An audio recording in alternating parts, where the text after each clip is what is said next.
Students small activity చేస్తా ఉన్నాము, అంతా బాగా గమనించినాము. దీనికి ఒక నెట్ తీసుకున్నాను, ఒక బరువైన రాయి తీసుకున్నాను, ఒక పైప్ తీసుకున్నాను. చూడండి ఈ మధ్యలో ఏం లేదు, చూడండి ఏమన్నా ఉందా ఇందులో? ఇప్పుడు ఈ రాయి పైకి తెప్పిల్లా మీరు, ఈ రాయిని ఇది ముట్టుకోకుండా ఈ రాయి పైకి రావాలి. తెప్పిస్తారా? తెప్పించండి.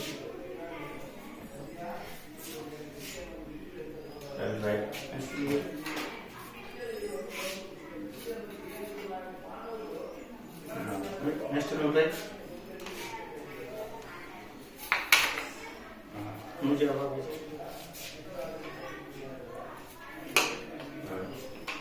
నేను ట్రై చేస్తా. చూడండి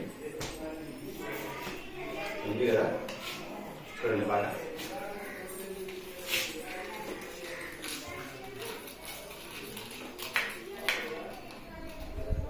వచ్చిందా?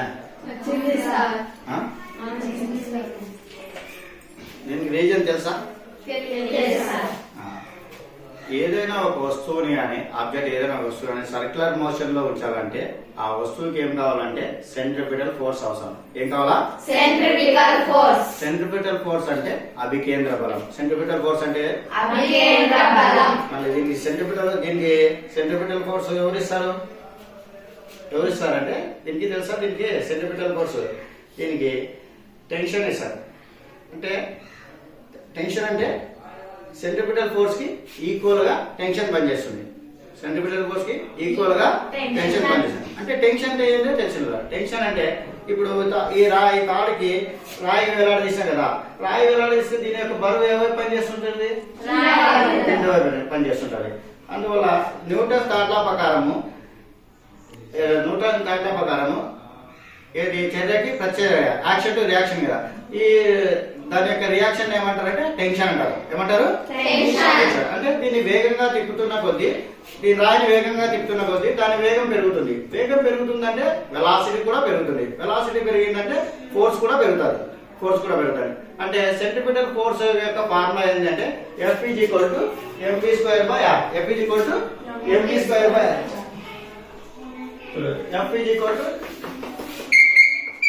mv²r. అంటే దీంట్లో వేగాన్ని పెంచినామనుకో, దీని ఫోర్స్ కూడా పెరుగుతుంది. వేగాన్ని పెంచితే ఏమైంది?